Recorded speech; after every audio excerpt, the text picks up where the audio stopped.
What's up, Black Comic Lords in the building? Wow, I look just way too big on the screen. I am not at home. I am off at the in laws on this wonderful Memorial Day weekend where we honor our great heroes of the past who've paid the ultimate sacrifices for us. It's appropriate then that we do this very special edition of the Black Comic Lords interview series on a character not of the fantastical, not of the super, not of the fictional made up world that we often have in these funny colored pages, but a real life hero, a real life figure, a real life superhero, that of Harriet Tubman. Um, and this book, Harriet Tubman, Demon Slayer, um, by David Crownson of Kingwood Comics, is one that's very popular in our space, and we've been trying to get him on this page for a long time, and we're finally able to get our stuff together to bring him on. So without further ado, Mr. David Crownson. Hello. What up? How you doing, man? I'm good, It's Paul. it's How are it's, it's you? absolutely fantastic. Yeah, I'm doing great. I'm doing great. You have to Awesome, man. excuse the background because I'm in the guest bedroom at my in-laws' house, and so things look a little bit of a ride, but we'll make it work. We'll make it work. Thank you for joining us today. You are fine. Thank you so much for having me. It's an honor and a Finally, pleasure. finally, right? After six Yes. months of trying to get you. All right. So let's go to our first slide, Derek, Dr. Wizard. Harriet Tubman. Mhm. Now, as I mentioned at the beginning, she's a real life superhero. Yes. What inspired you about her to write this story? Like she's always to me like I think she is the most compelling figure in history.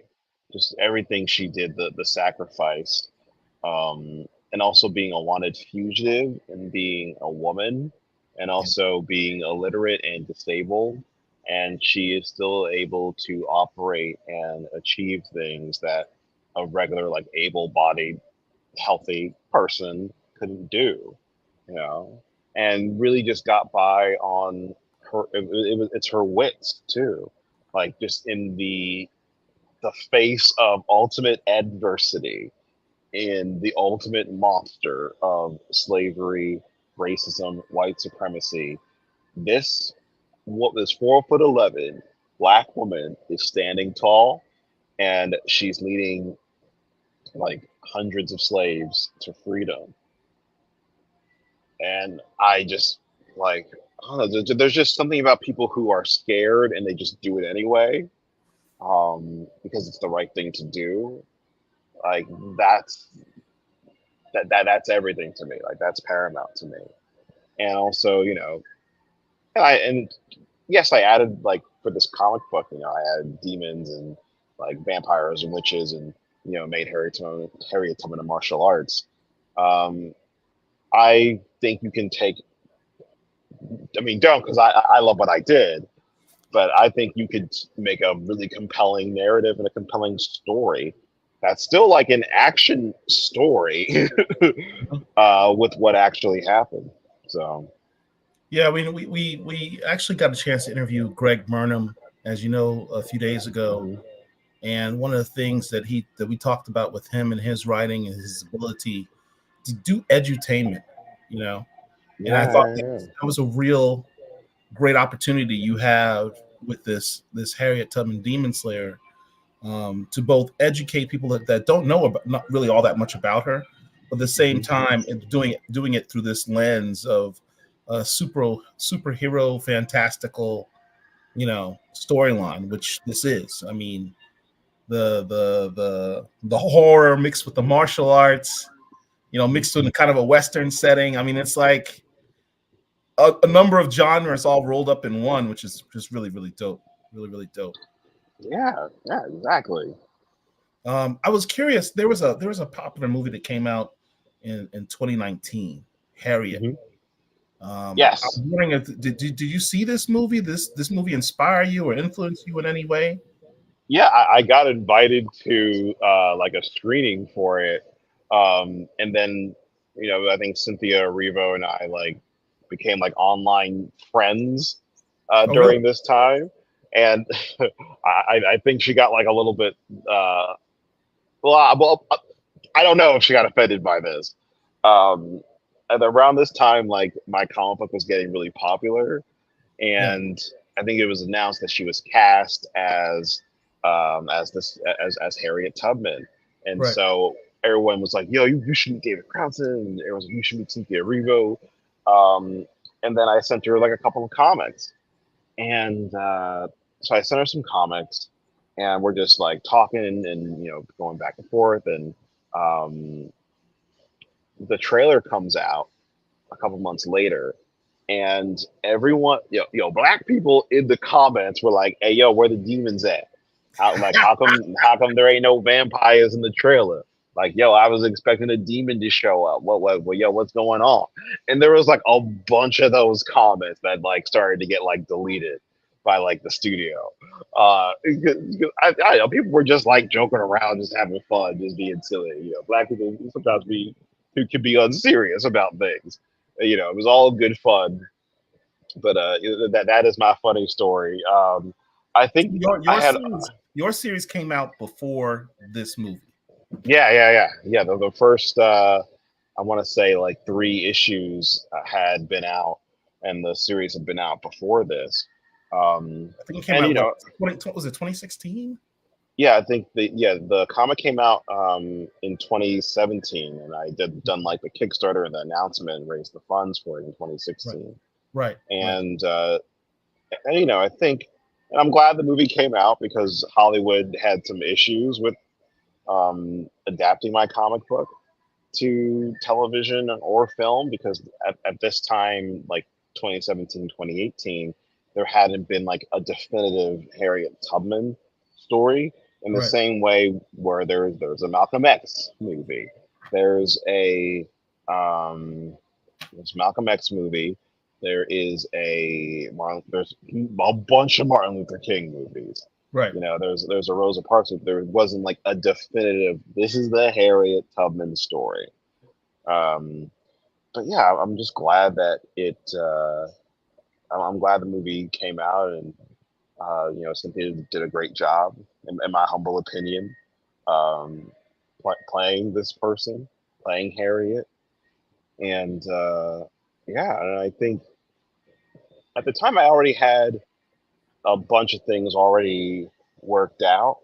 I think there's one scene in the movie that that I kind of like, not that I took it from the it just kind of like it just sparked something, you know. I'm like, wait, like this Harriet Tubman, like how does her family feel about her being a demon slayer? Right, right. Like how like I already had worked out, like I knew how her husband felt Yeah. about it, and then I'm like so there I was guess something about like she had siblings, and her yeah, parents were still around. Yeah. yeah, her parents are both alive and married. She has brothers, and she had a sister who I think was traded to another plantation, and she had a husband. I think the only thing the movie got wrong was the husband was very fair skinned.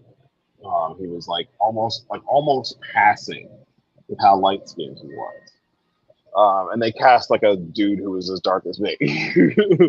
um, but yeah, and I just also I think we explore a little bit of her origin in the first volume, Right. and we're going to see like her full blown version in later issues. But there was one thing that I'm like, wait, what if you have, you know, she has superhuman strength, she knows how to fight, but she can't like really show her power set yet, or like show her hand yet.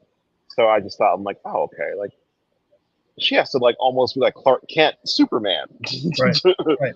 you know. Um, well, once she like has it, you know, and she has to like really think about like, okay, how am I gonna like? There has to be a plan, You know, she can't just like act. She has to be really tactical. And then telling her husband about like, I can do these things, you know.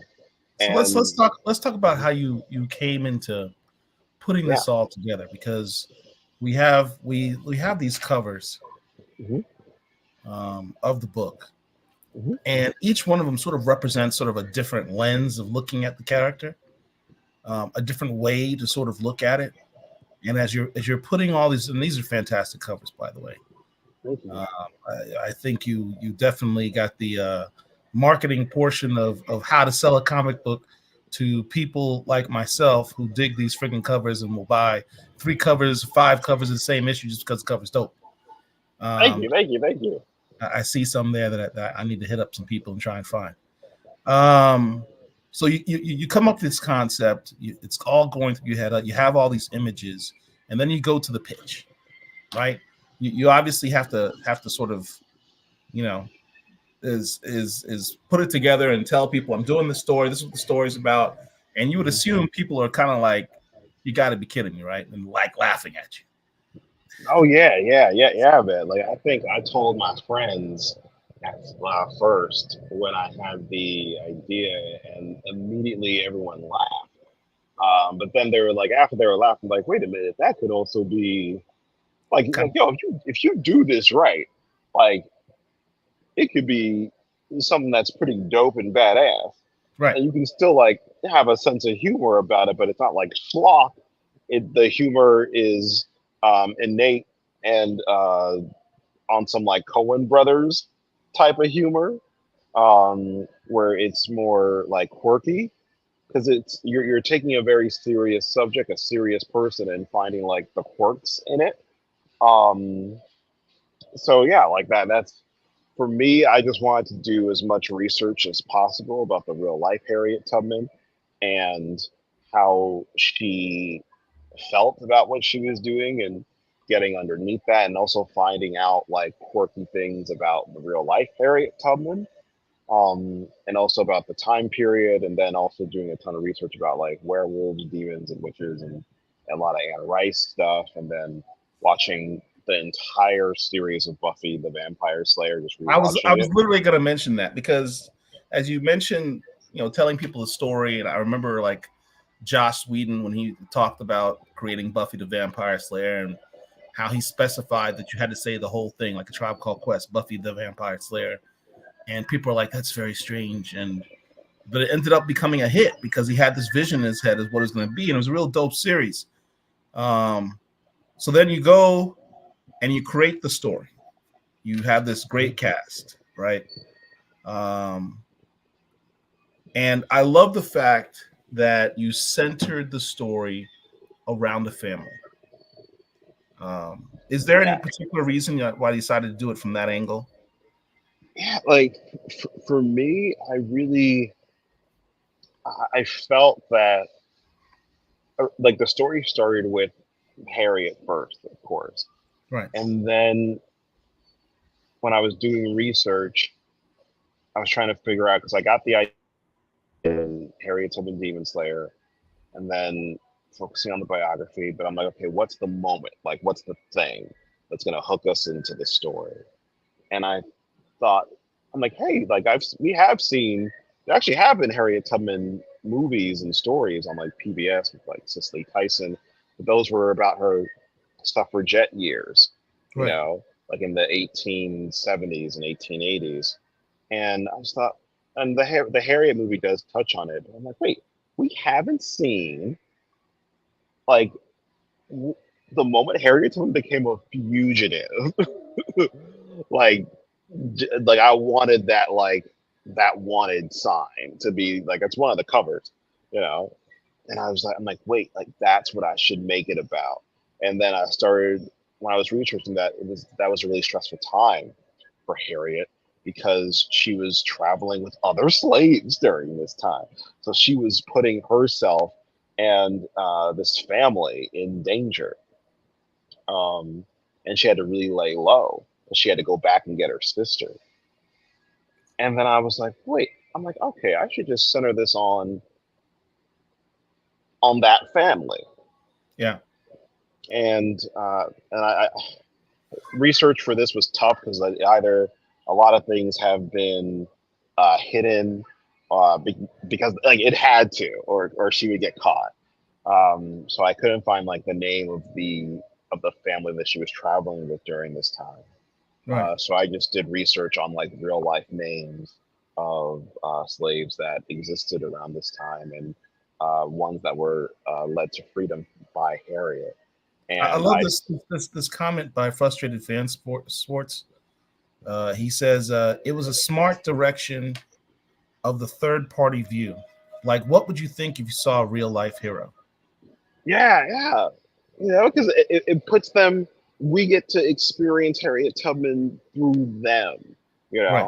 and Right. I think it was important to, because also around this time when I'm making this comic book, Trump is president or is becoming president, and the Harriet Tubman $20 bill project is being abolished, Right. and history is being abolished in like a bunch of schools, Yeah. I live in where Florida, like, so I definitely know what you're talking about.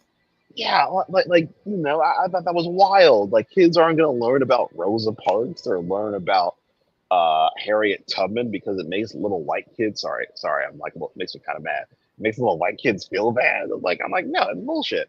Um, It makes them feel uncomfortable.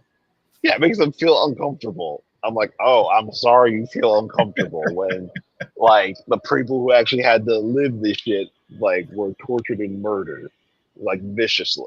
Like I haven't even, because I didn't want to.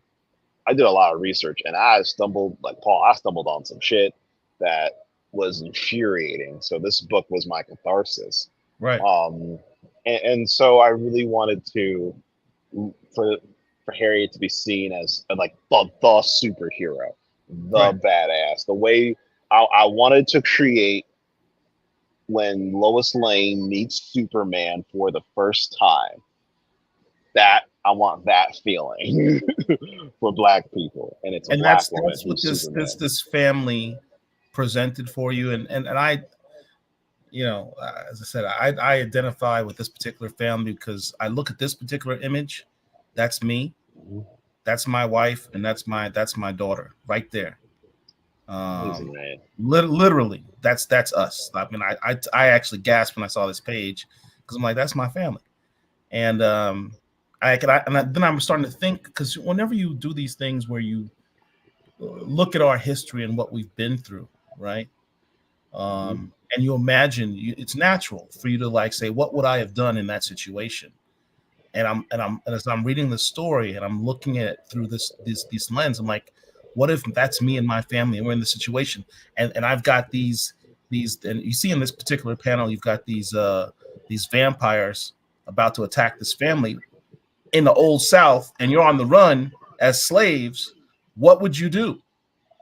You know, and it really gives you Mhm. horror because it's almost like a instinctual, guttural, racial memory of horror of damn, what would I do in that moment?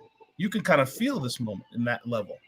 It's a type of primal fear that I think a lot of us, if you're really educated about what happened back then, you would really have. Um, Yeah, but 'cause yeah, it was I thought it was well done. But the other thank you, aspect man. of Thank you. family is that you saw that they are a family. They have that love. They have that bond, and that's also good to portray because we don't get that in other comics. Yeah, yeah. It's not something.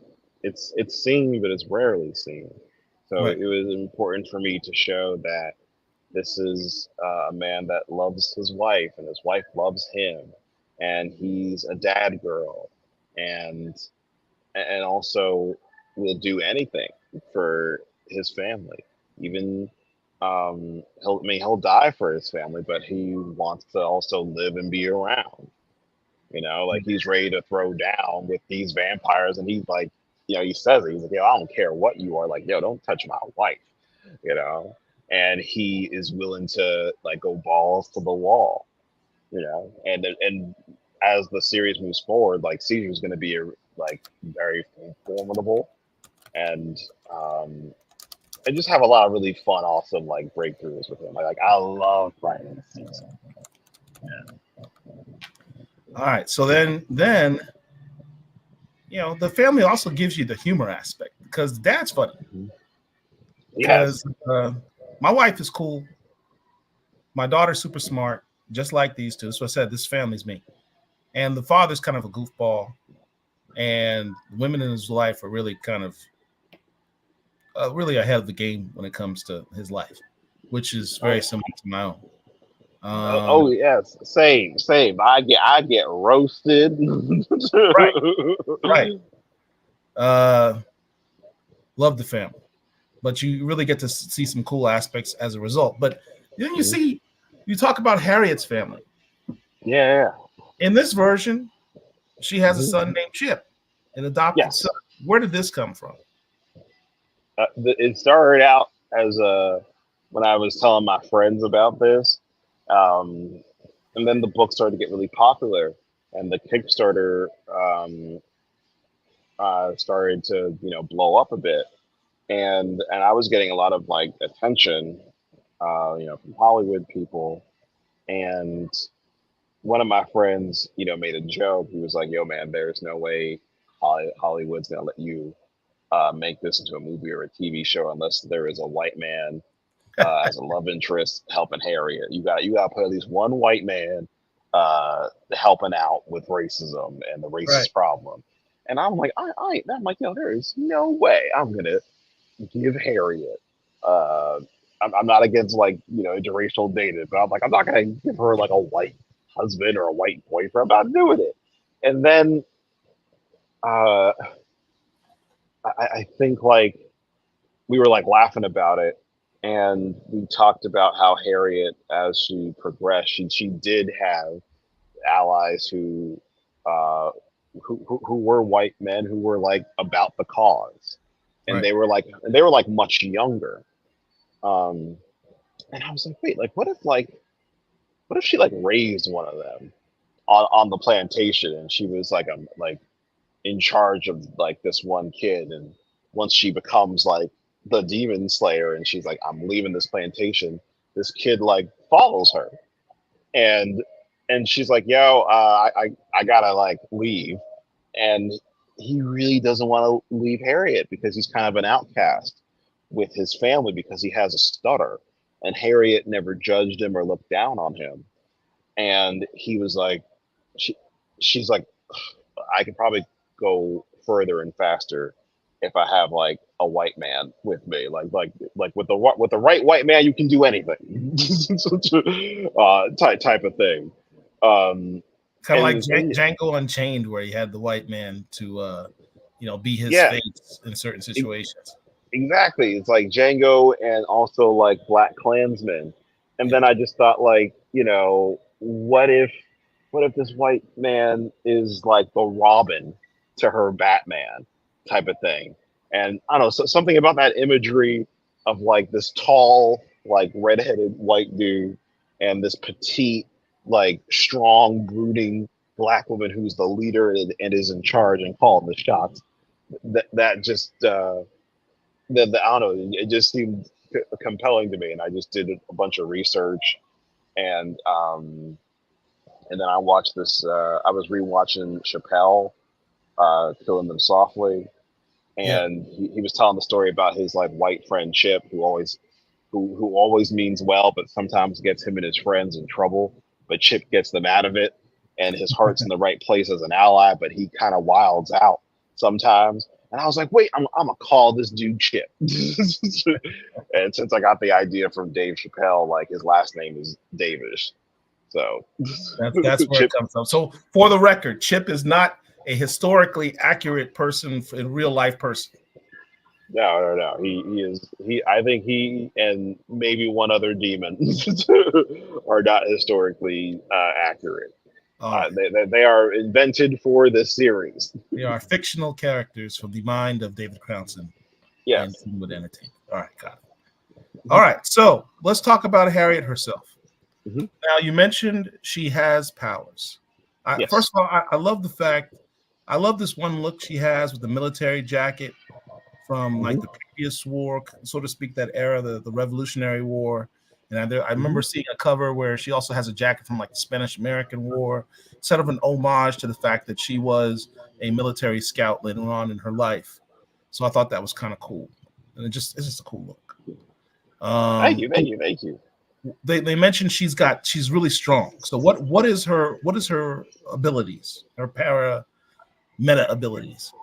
Yeah, her abilities. She is as strong as Captain America, Steve Rogers, Oh, you're and giving a as scale too. I like that.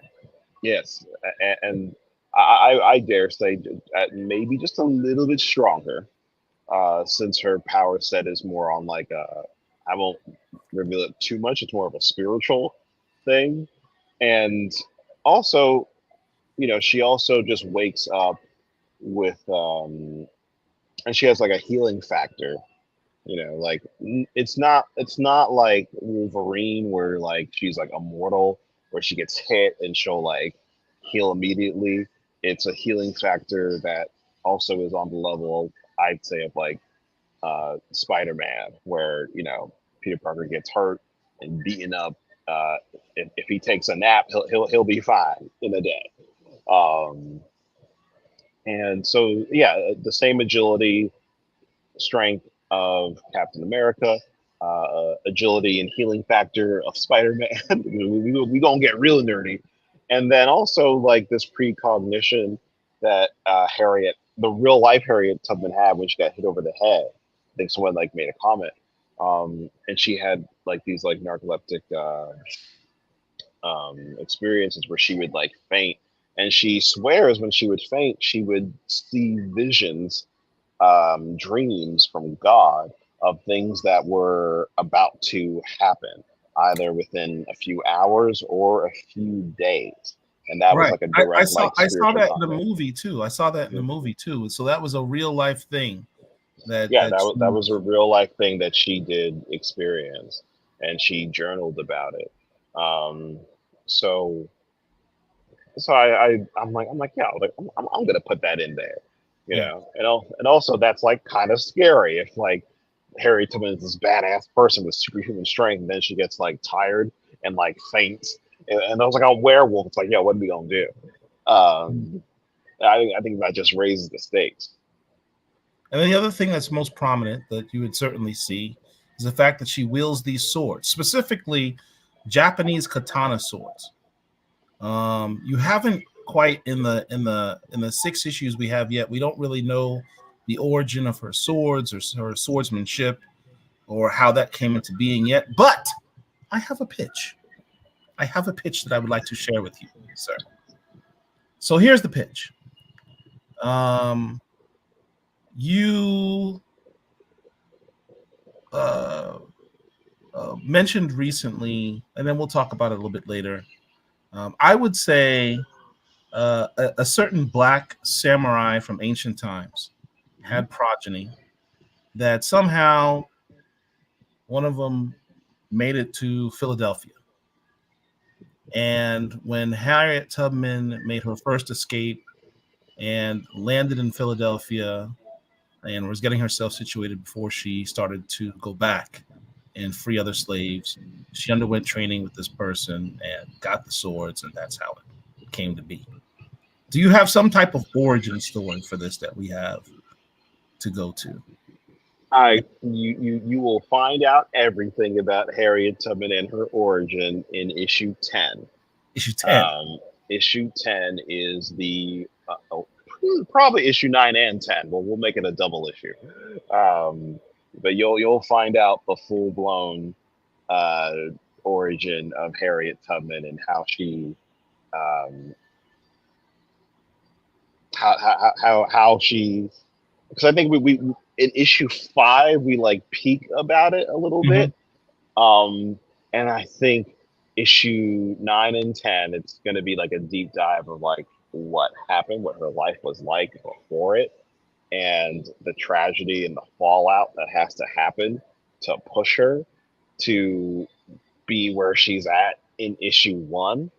And yeah, man, I really think maybe we'll see other Um, I think I've already like hinted at it in my previous posts on Instagram, but maybe we'll see. Maybe it'll be a thing like the Matrix is the best way to describe it, where Neo wakes up and just knows kung fu all of a sudden. And even though we think it's like a millisecond, but maybe when she was, all I will say is that the real life Harriet Tubman, when she got hit over the head by this drunk slave master, she was in a coma for almost, 2 months or um, something like that. yeah, it was like 5 weeks, and she woke up, and she was like she's like I'm just a different person, and I'm like, yeah, so what did she see? And the real life Harriet Tubman just, Where was she? yeah, and she, oh, this won't spoil my book, but the No, real no, life Harriet, don't spoil the book. Don't spoil the book. no, it doesn't, it doesn't. The real life Harriet Tubman just said that she communed with angels and communed with God, and was given a prophecy of waking up with um, different a different body to do this mission that God set out for her to do. So I'm like okay, but yeah, like all I will say is it's very reminiscent of Neo waking up in the first Matrix movie and just being Right. like, I know kung fu, and So I'll leave it at that. have you already written 9 and 10? Yes. So my pitch is too late. All right, but that's cool. What you came up with sounds even better than what I said. So disregard. All right. So next, you introduce us to this interesting couple. Now, without doing spoilers in the book, what can you tell us about this couple?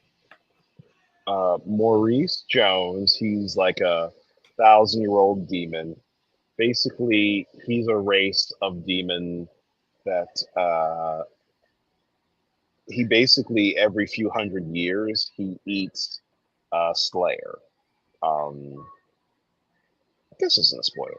Harriet Tubman, she's a slayer, but she's special, and there is like a special thing inside of Harriet Tubman, like uh, that character Maurice needs to survive, basically.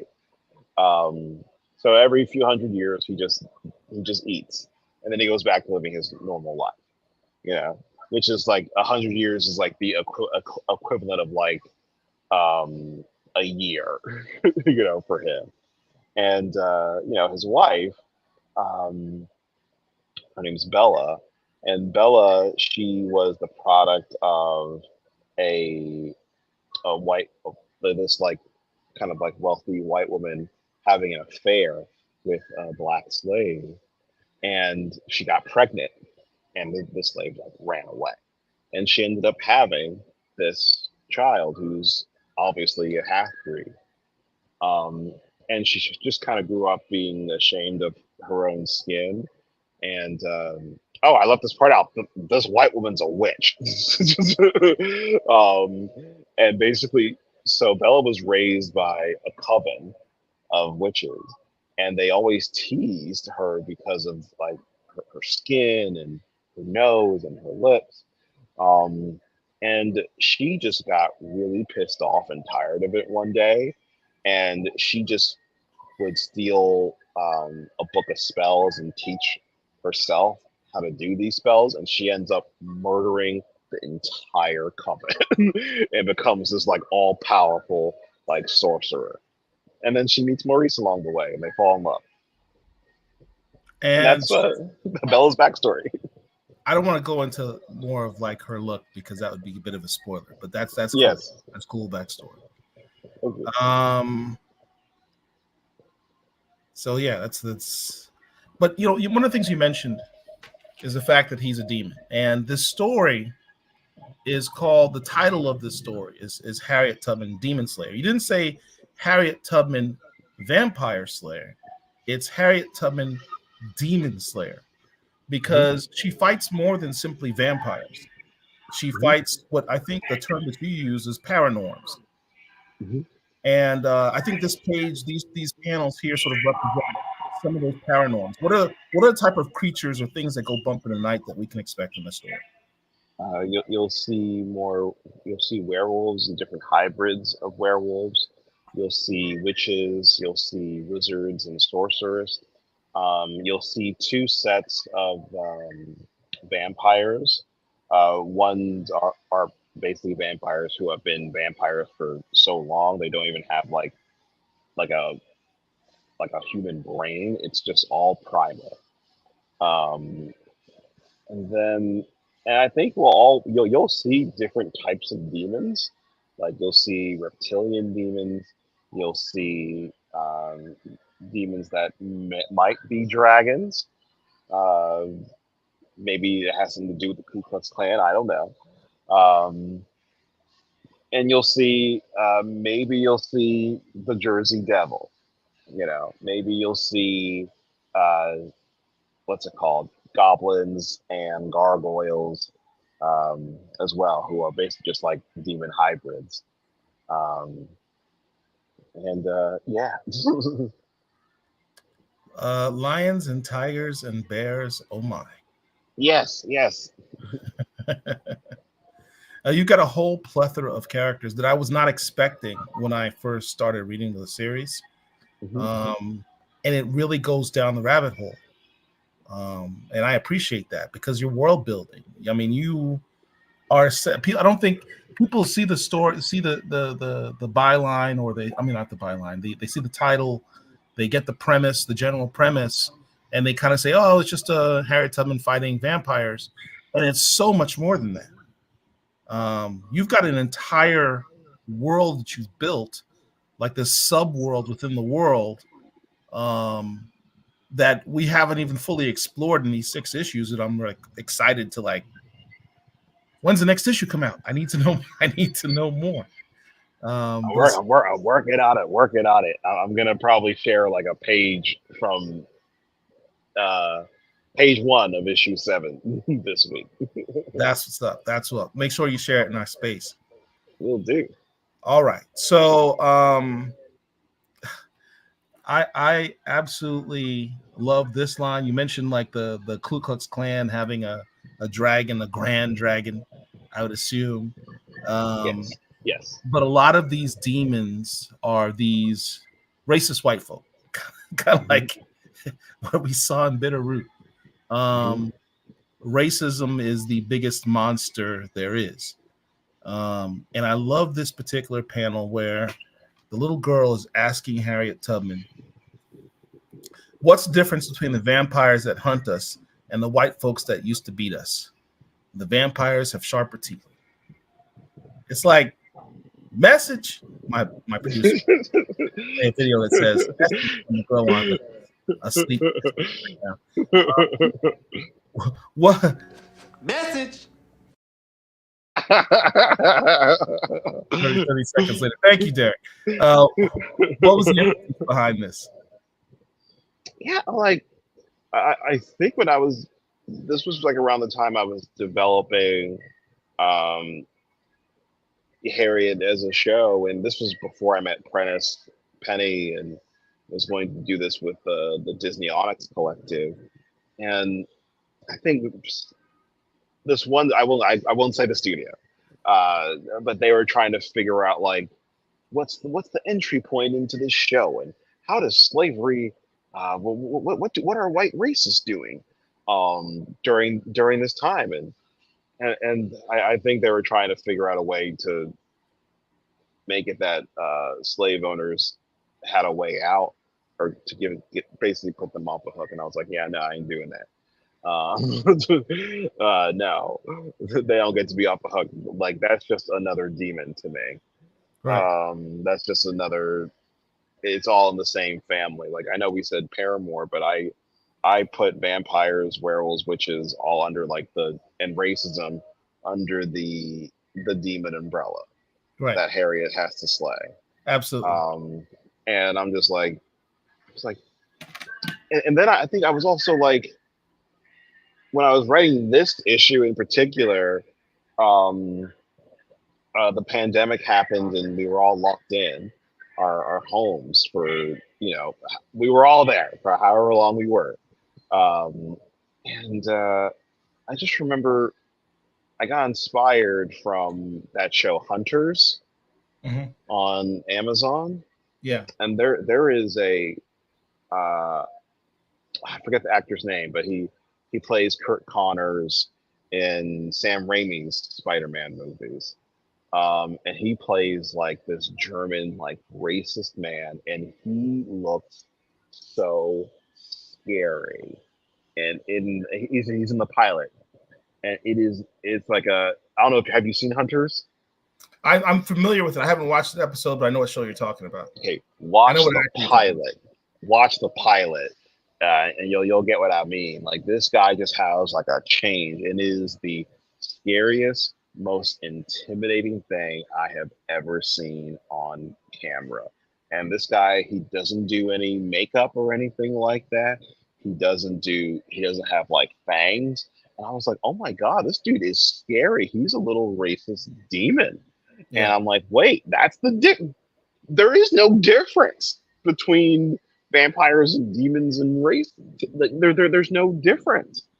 Like around this time, we also got to remember, we as a nation, we just watched George Floyd get tortured and murdered Right. for 8 minutes. Right. So I'm like, yeah, there is no difference. Vampires have sharper teeth. Demons are demons. Yeah. Oh Yeah.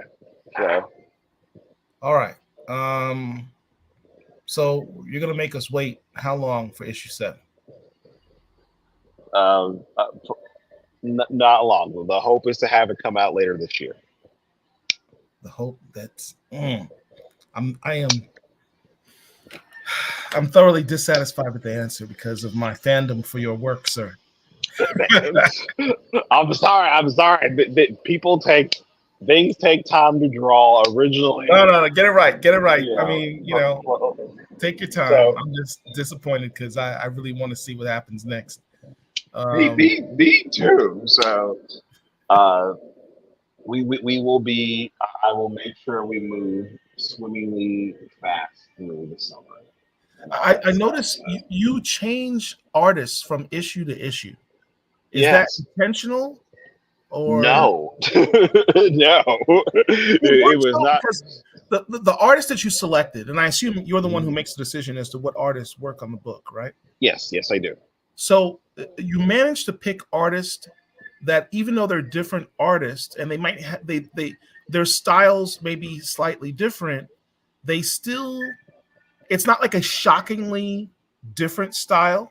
So like you're reading one issue, you go into the next issue, you're like, oh my God, this looks completely different than the last issue I saw. They're still within the same area of their style. Like I guess the better way to view it is what the artists that you've selected have styles that complement the genre of what you are doing. Right. Yeah.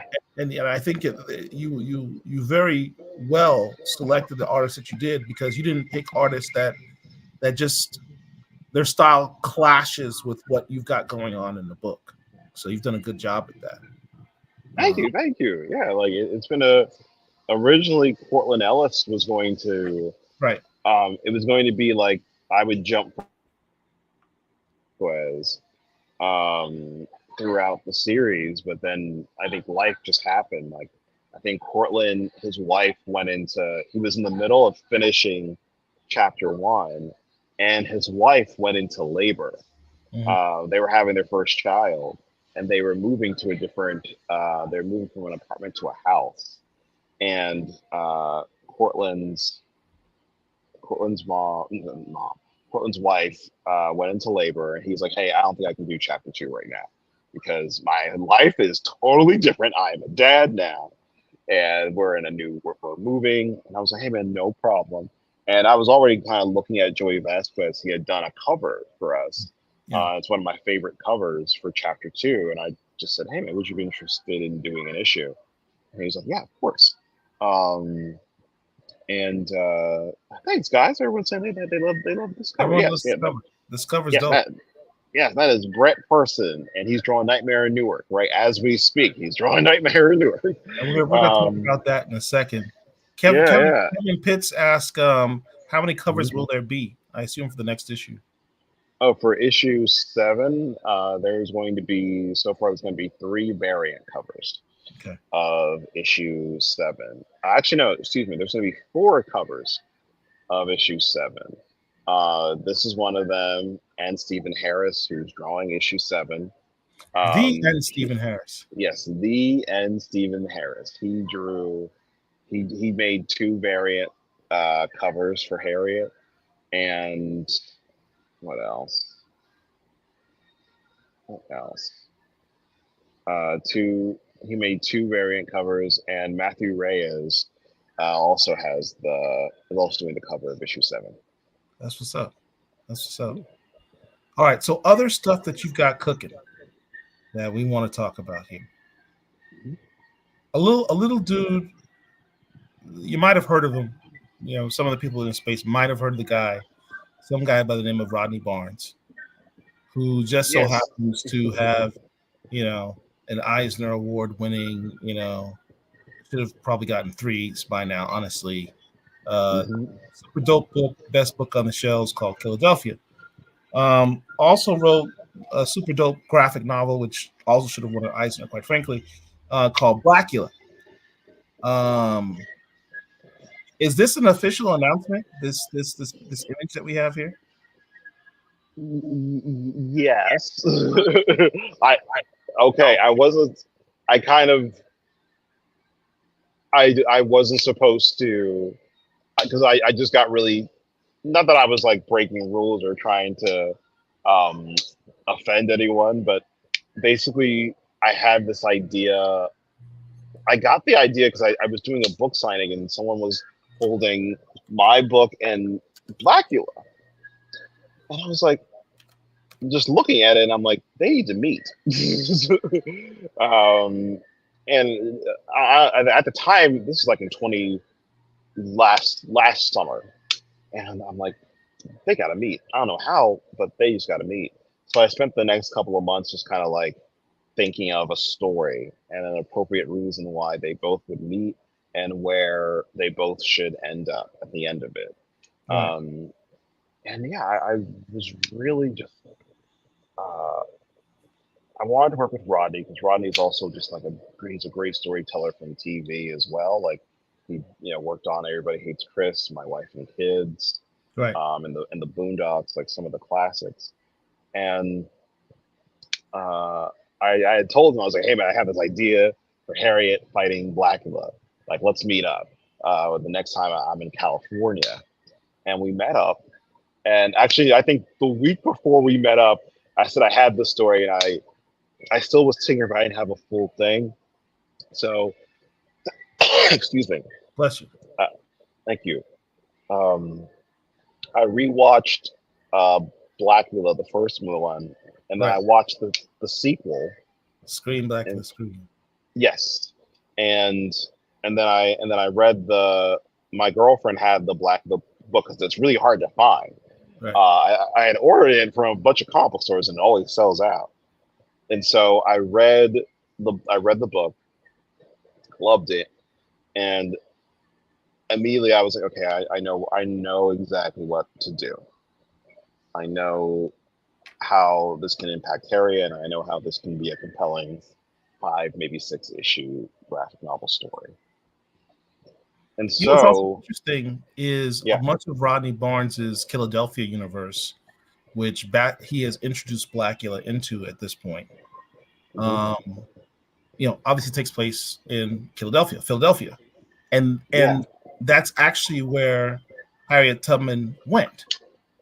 You yeah, know, yeah, yeah, yeah, yeah, so yeah. we're talking about the real life Harriet Tubman spent time in Philadelphia, which is where Rodney Barnes' universe all centers around. It Your universes were made to converge at some point with a Yes, multiverse cross. yes, yes.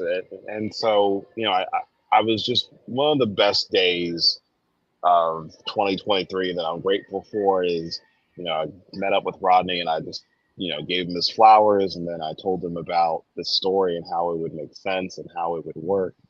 and he was just like, I like that. Let's do it.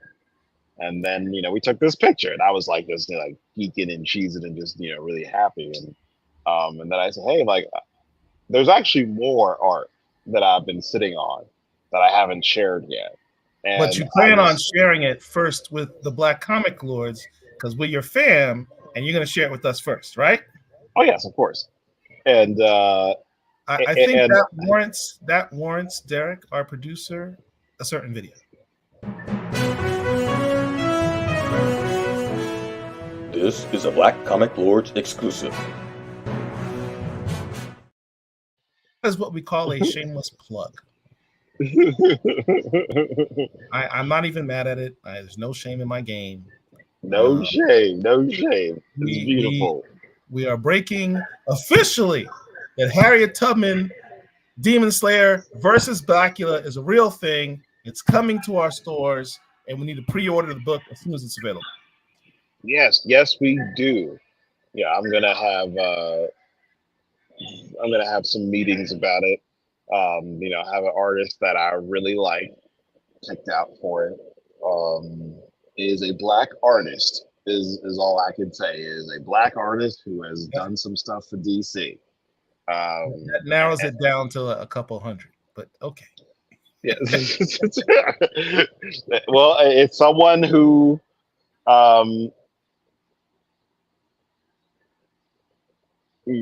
actually, I was going to say they've drawn Batman, Wow. but yeah, that narrows it down to 30. But I'm just gonna throw it out there. I don't know if it is or not, but that's cool. That's cool. it is not. It is. But yeah, it's gonna be really dope, and it's gonna be just like a fun brutal action adventure and heartbreaking. And I think I feel really the ending is really emotional, and I think people will cry, and I think people will love it, and I think people will enjoy it. So and I am frustrated. I was joking about Dennis Cowan. He's not saying it's Dennis Cowan. Please don't say that I broke the story. Oh no, it is not Dennis Cowens. I promise, it's not Dennis Cowens. But it's someone who is it is a black man who is famous for drawing something, maybe Batman, is all I will say. But yes, this is going to be this isn't even like one of the actual covers, but it's something that I just thought was fun. I think I think I probably will make this the official cover, since it was like the first thing that I ever shared about this project. No, you will make this a cover, because I love having covers from your work. So we need multiple covers. All right. Done. Kofi says, nice. Black fans have a nice vampire year to look forward to. Yeah, I mean, there's a lot of vampires going on right now, even over at what Marvel's doing right now. Yes. Oh yeah. So yeah, Marvel's like delving into their Blade stuff, even though Marvel copied me with their Blade cover. It was so blatant. I forgot to mention that. Derek, can you bring that up? The Blade cover that they literally stole. I think I even did a Twitter post and tagged you on it about how they did that. That's kind of crazy. Yeah, I was like, yo. Like flattery and imagery and what have you. That's the term, right? Oh yeah, it's like bar for bar, the word for word. So at first I was bad, but it's all good. It's all good. So I think it's like in my Instagram. We also have. Let me start with the thing over here to the right.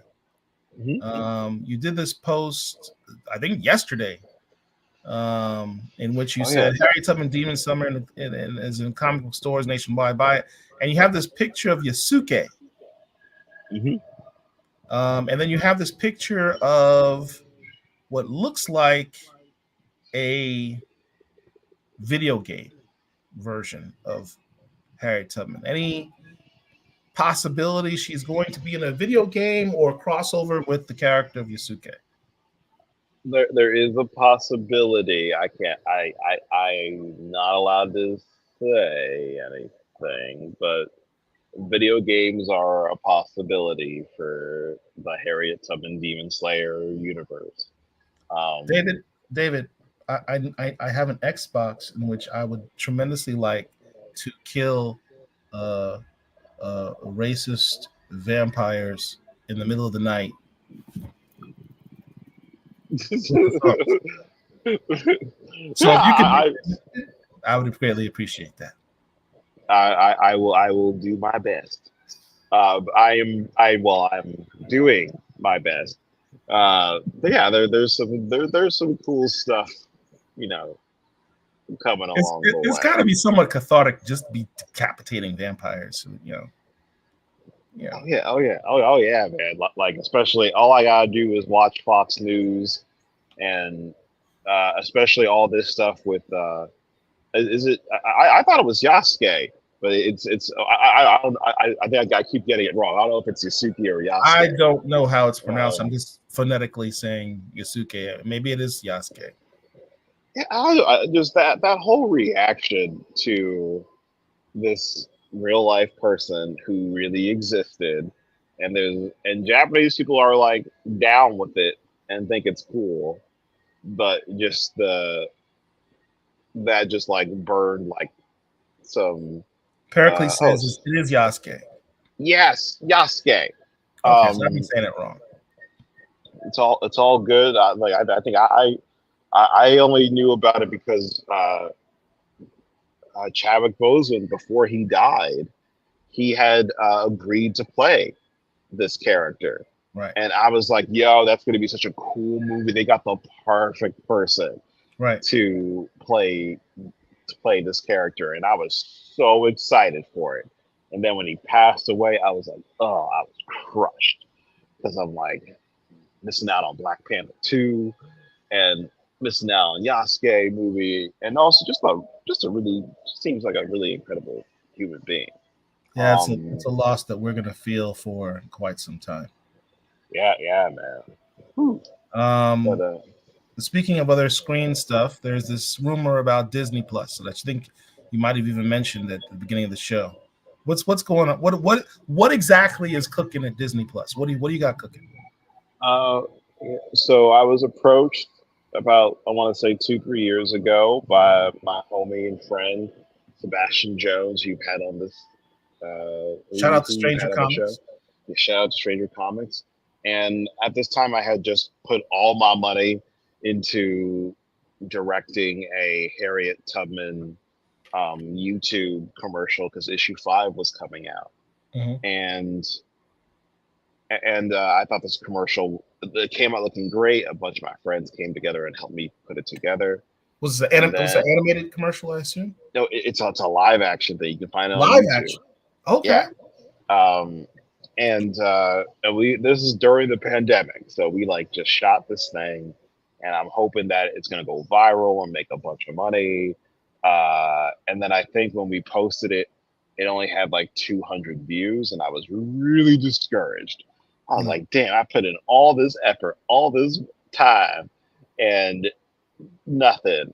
And then Sebastian just happened to message me and said, "Hey man, like, so what's happening with Harriet Tubman as a show?" And like, I'm just gonna keep making comic books. And he's like, "Hey man, I'm actually working closely with, Prentice, um, on developing and making, TV. And is it okay if I like show him Harriet Tubman Demon Slayer?" I'm like, yeah, go ahead. Like, I love Insecure, and Sebastian had showed Prentice, my stuff, and they all really liked it. And I think they said, hey, we should have a conversation about developing this as a television series. Because after Insecure ends, Prentice will be setting up shop, um, possibly at different studios, Right. and and then they had gone with Onyx, which is an imprint studio of Disney, where it's all like black led, black produced, television and film. Really?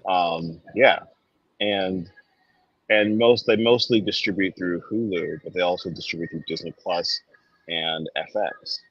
And it's run by all black executives. I think like Ryan Coogler has a deal to make and produce TV shows there.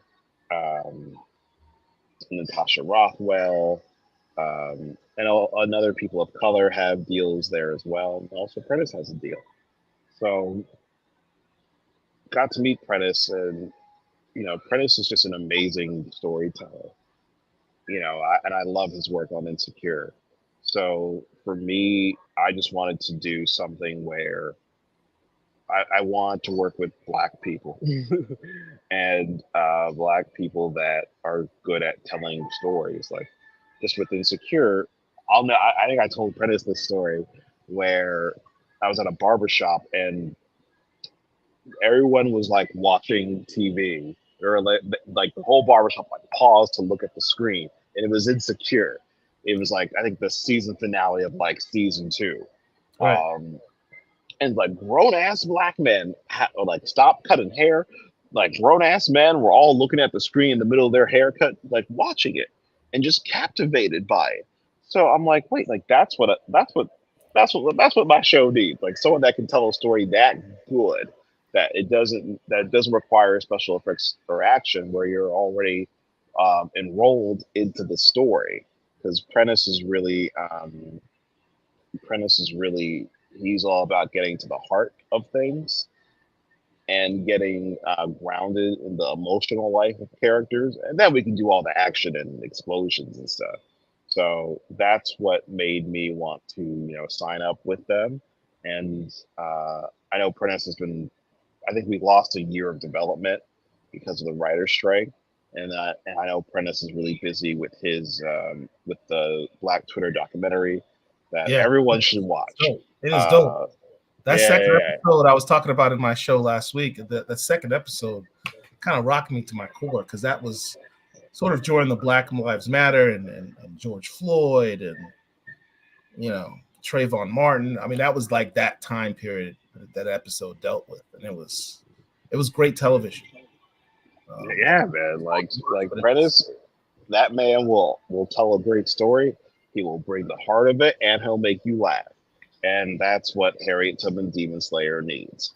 So quickly signed with them, and yeah, I'm just hoping that this can come together.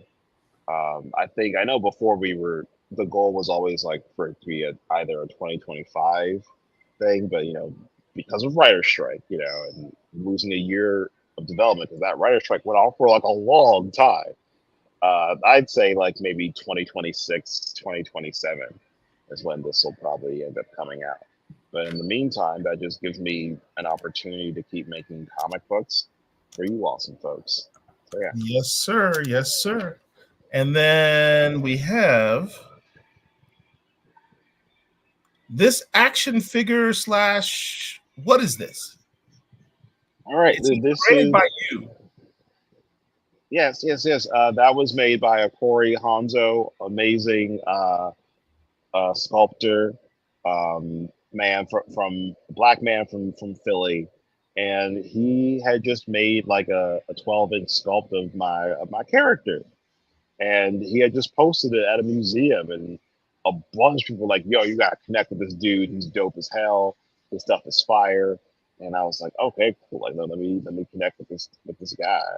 Um, and then he said, hey, I'm starting my own toy company called Let's Be Onyx, just like a black-owned company where they specialize in making 12-inch molds and action figures and models of of black characters or black historical figures. And I, loved his stuff and thought he was amazing. And we, connected at San Diego Comic Con, and we've just been trying to get this off the ground and do mass production on it. So that's where. It's something in the works. Yes.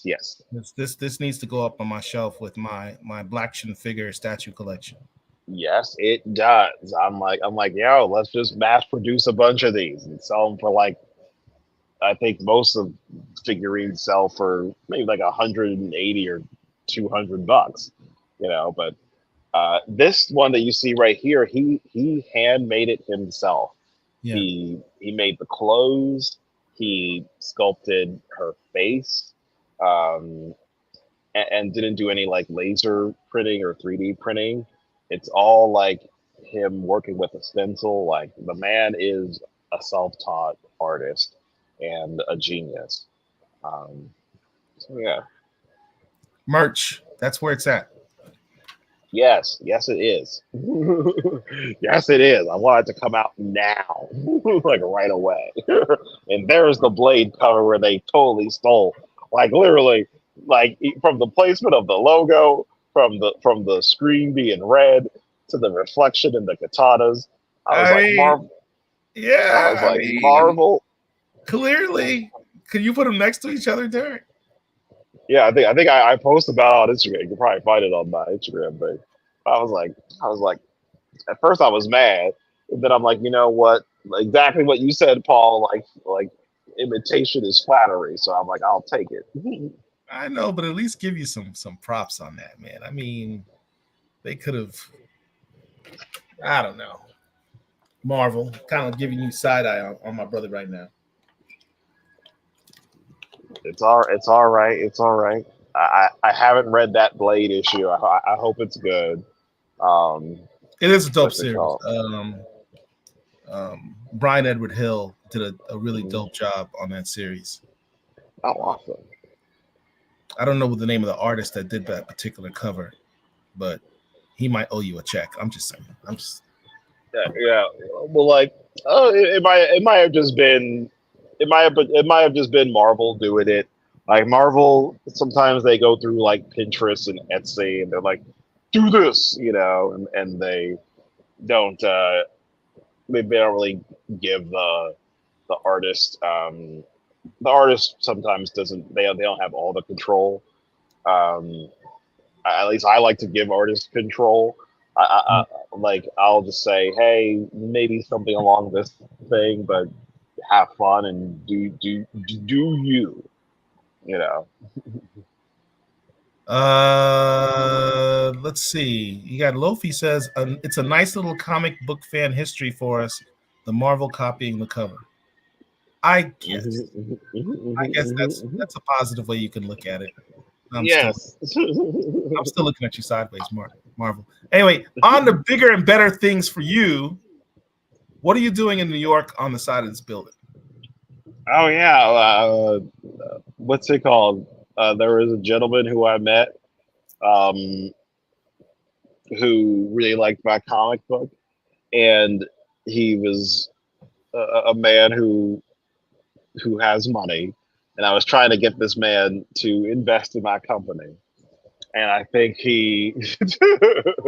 I think he was like, hey, like I know some of the folks at Nasdaq. What if I just get them to share your thing? And I was like, all right, fine, all right. Yeah, Yeah, I mean, it's all right. I'll take some free publicity. That's fine. It's fine. Whatever. yeah, I'll take the free publicity. They had it up there for, I want to say, like maybe 2.5 months, where it just kind of flashed on the screen for 15 seconds. Did you And that was notice an it. up? Did it help? Did you get some more sales out of it? Did you notice a influx of sales during that time? I don't. I don't think my sales like really jumped up as much. I think that was more of like a social media thing, Yeah. just to be like, because most of the time when people are walking around New York City, they rarely just like look at a sign or look Right. up. So just taking it, like I think I literally, I was in New York updating my passport, and I think I had gone into the city and it wasn't playing. And the following week, where I had to go to get my passport updated, I went there and I was just staring at it and waiting for it to flash up, and then it popped up. And so I quickly, immediately took a picture of it and then I just posted it online. Then I forgot about it, um, and then it had like 3,000 something likes, and I was like, oh, okay, cool. Right. So I wish they had put your website a little bigger on it because you can't really see the Kingswood comics. Yeah. I think because I was just trying to say like, oh, it's in comic book stores nationwide. Buy it. Yeah. And but yeah, maybe I'll call in a favor again and just be like, yo, Kingwood Comics loud. Yeah, make it loud, make it big. Yes. All right. So in terms of other stuff you've got coming up, you mentioned this before, Nightmare in Newark. What is this project? Yeah, Nightmare in Newark is about a young lady named Zoe, who is coming out to her family on Thanksgiving, and she has lots of anxiety about coming out to her family because I think they're, a little bit conservative, but she still loves it's still her family. She loves them, so she's about to come out to her family, and as she's coming out to them, this like eruption, this alien invasion just like erupts in her town. So she has to still come out to her family and survive this alien invasion. It's kind of like it has like the humor of Friday mixed in with like the danger and horror of Cloverfield.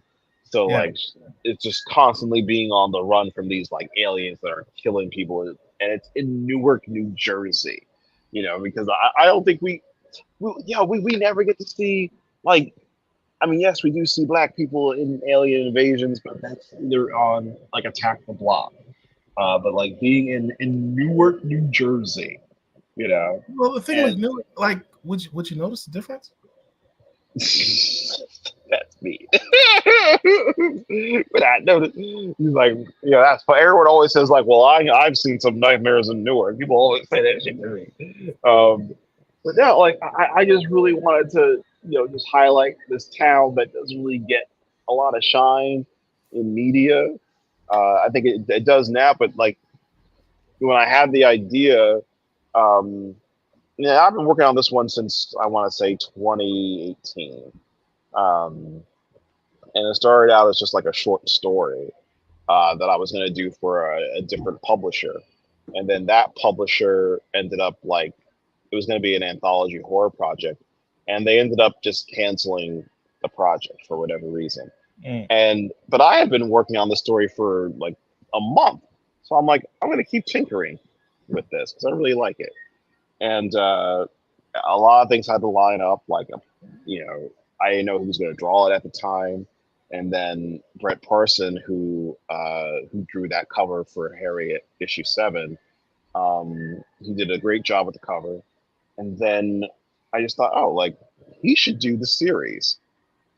And I just approached him and said, hey man, I would love it if you did this series. And I gave him the script or the first like cliff notes of it, and he decided to do it. So I was like, cool, awesome. And I think the only drawback and issue, Brett Parson, guys, he is an incredible comic book artist.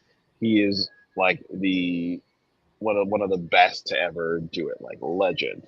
Yeah. The man does take some time. The man is brilliant, but he's been taking some time to draw this comic book. So everyone's like, I believe the word is he's methodical.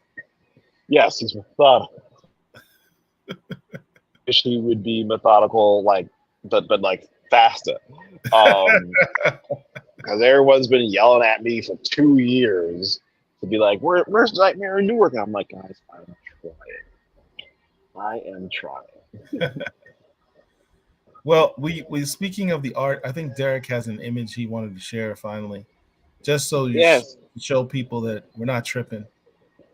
Yeah.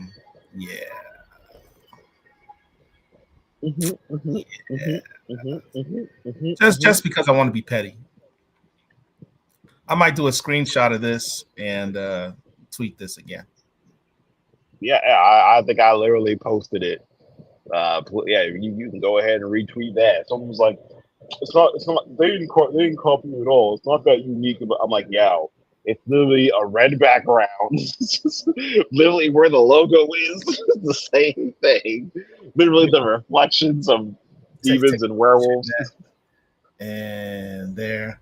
All right. So let's go to the next one, Derek. Derek, are you there? Bueller.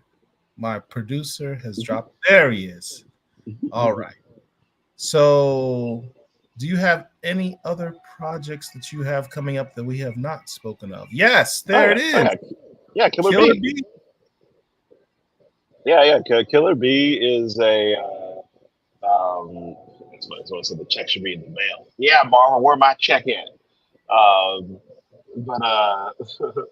but yeah, Killer Bee is just about this woman named Bianca Dangerfield, and she's this like badass, like John Wick level assassin, and basically she has a hit that goes wrong, and she ends up injuring a child, and that like puts her through like some PTSD because she served in I had it that she served in Afghanistan. She was in the military. So she decides that she is done being an assassin. She did it for a good 8 years, made a lot of money, but she is done. But the assassination like corporate place that she works at says like, yo, you got 3 more hits. You got to kill 3 other like people, and usually it's like drug lords and crime lords. So she's like, fine. And then one day she's like doing her laundry. Her laundry machine breaks in her apartment, and she has to like use the building laundromat.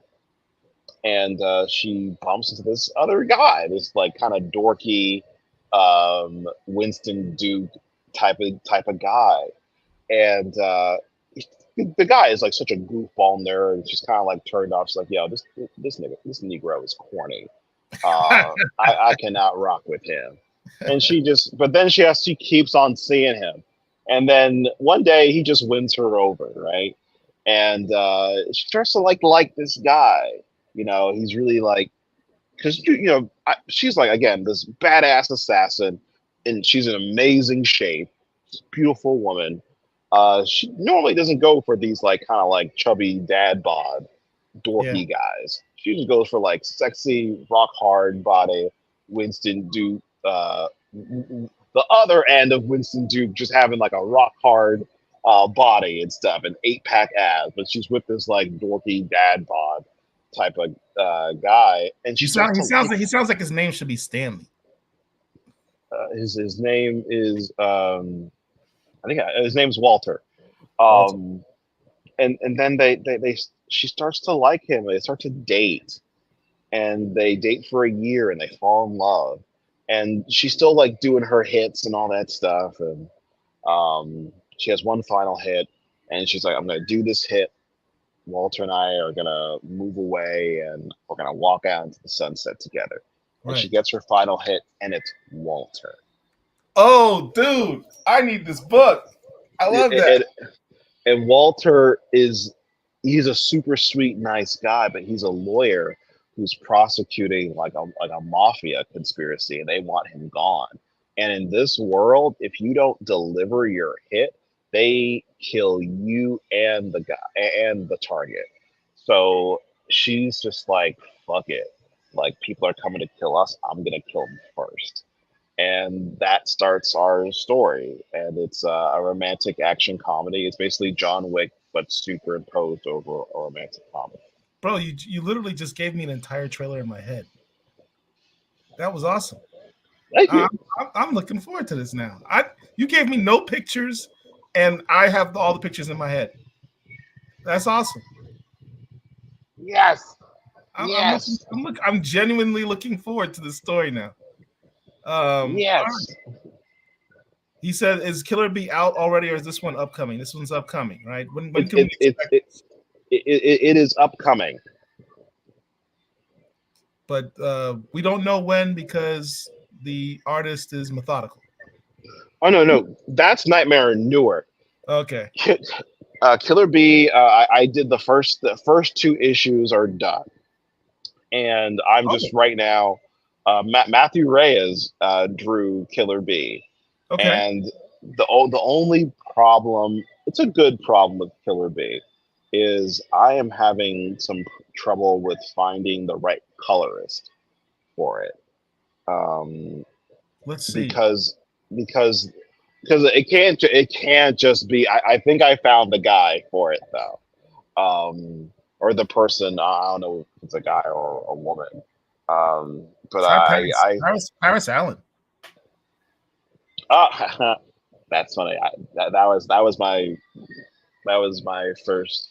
He was my first choice, but I think he's Or is um it Sean Allen? Sean Allen, right? Sean Allen. I said it right. no, well, this was Paris. Paris Allen. Um, and I think Paris is trying to just do mostly just drawing and illustrating instead of Oh, just doing coloring work. And right. I'm like, yo, but you're so perfect for my book. Right. That's the Uh, first name that came to mind. yeah, but but it's okay. I think I found someone else who is perfect for it, and I really want to have this come out sooner than later. Cool. Um, Are you going to yeah, try and do it as singular issues, or are you just going to wait to do one whole graphic novel? originally I was gonna just do this as a graphic novel. No, excuse me. I was gonna do it as singular issues, but for this one, I might just do it straight up as a graphic novel. Okay. Maybe do the first issue as a Kickstarter or something. I don't know, and then do the rest as a graphic novel. I don't Yeah, mind.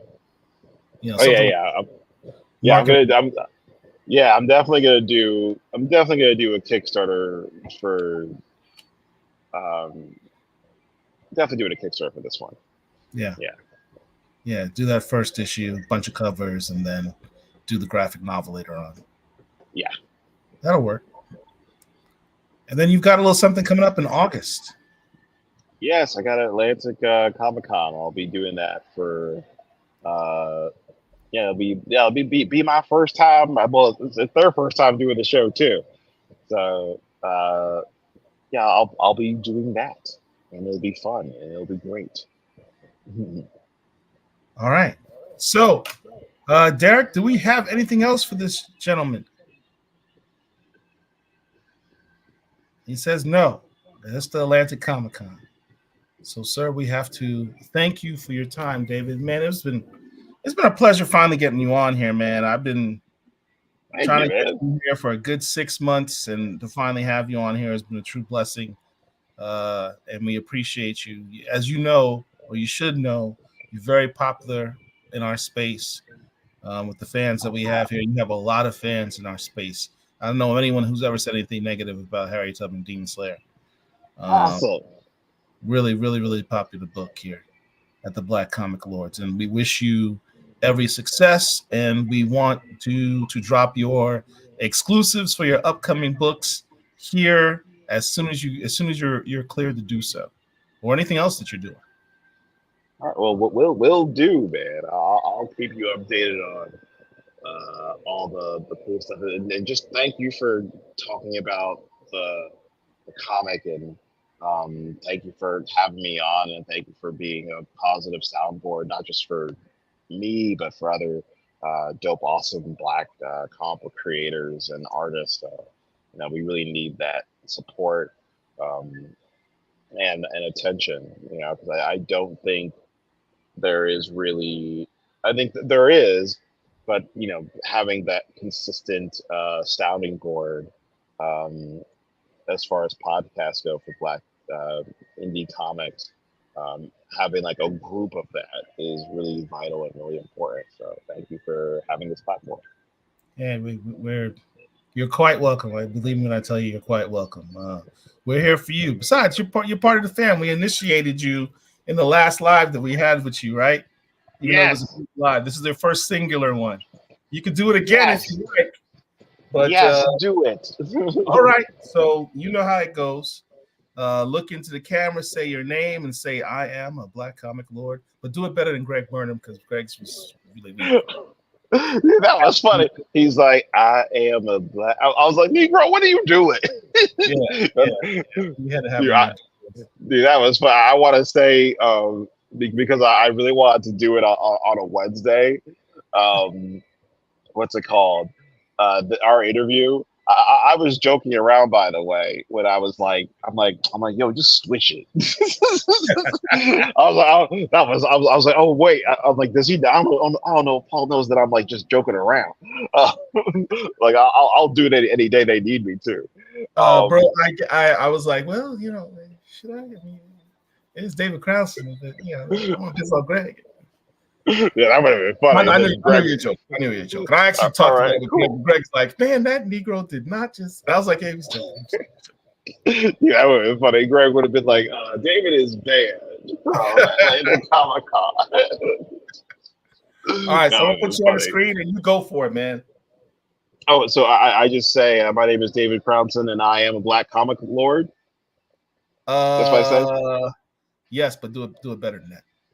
Okay, that's fine. That's fine. Hello, my name is David Crownson, and I am a black comic lord. There you go. There you go. You have been initiated fully into the fam. Hope to have you back soon, man. Yeah, man. I would love to come back when one of these things drop, whether it's issue 7 or Nightmare in Newark issue 1 or Killer Bee issue 1. Whatever you got going on, man. All you gotta say is, hey, I'm ready to be back, and we'll put you on. No problem whatsoever. All right, done. Yes, please and thank you. We're here for you, man. We're here for you. And after this thing hits, your Disney show hits and blows up, and I gotta go through a bunch of your secretaries and assistants and concierge just to even get an Instagram from you. I gotta get you now. yes. Actually, you know what? Yes, I speak that into my life that I have an assistant and I have all these people working for me and not just me doing everything on my laptop. Right. So yes. Like, David, can you join our show again? And he's like, well, Mr. Crownson is in Paris at the moment. He will get back in September is his next available date. We will try to pencil you in, and we'll send people to talk to you about that. Thank you. Yes. No, you can't talk to me. Yes. I speak that. I receive that into my life. My girlfriend's like, yes, travel, Paris, yes. Black love in Paris. Paul who? It's Black Comic. Who?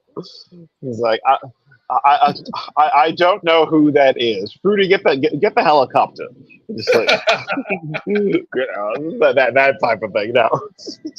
Whoever it is, the person's name has to be Alfred. You're like, no, my name is Serge. No, it's Alfred. Now, if you take the job, your name is Alfred. He's like, Alfred, get the private jet. That type of thing. Right, oh man.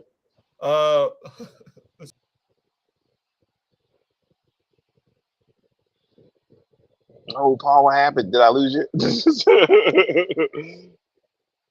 Am I the only one? Well, everyone, thank you so much for tuning in, and thank you so much for. What happened? I think oh wait, there we go. Oh, there he is. I was like, I don't know what happened, everyone. So I was going to sign off for you. Disney must have heard me and just blotted me out. Yeah, they sent the X-Men to your Wi-Fi connection. They sent not the X-Men, they sent the Sentinel cyborgs to your Wi-Fi connection. Take this Negro. Take that Negro out. He's talking too much shit. Take that Negro out. Because I pointed out Marvel owes you some money. That's what it is. It's like that Negro is spitting too much fat. Like, quick, get rid of them. We'll catch you later. Awesome. Everyone who was watching this, thank you for your time. Please like the video, share, subscribe to the channel if you're not subscribed already. We're trying to get our likes up, trying to get our followers up. We hit 3,000 followers last week on the YouTube channel. We're all almost at 58,000 on our Facebook page, and we thank each and every one of you. And we'll see you next time. Wait, I got a shout out. Everyone follow me. I'm David Crownson. Follow Oh, me at D Crownson. Follow me at Kingwood Comics. If you want to order Harriet Tubman Demon Slayer, you can order it on my website, which is www.kingwoodcomics.com. And you can order the graphic novel. And we also have different Harriet Tubman Demon Slayer hoodies and t-shirts and other fun merch and posters. So yeah, order all of that at kingwoodcomics.com. And yeah, stay tuned for awesome, dope stuff that'll come out later on this year. I apologize. I was supposed to do that portion, but you know the Magneto EMP blast Yeah. disrupted my and I got all messed up. But yeah, please follow David. He's very accessible on social media, and you want to know what's he's got cooking because he's got a lot of stuff up in the works. All right. Yes. So until next time, everyone, Black Comic Lords, we got you. Oh.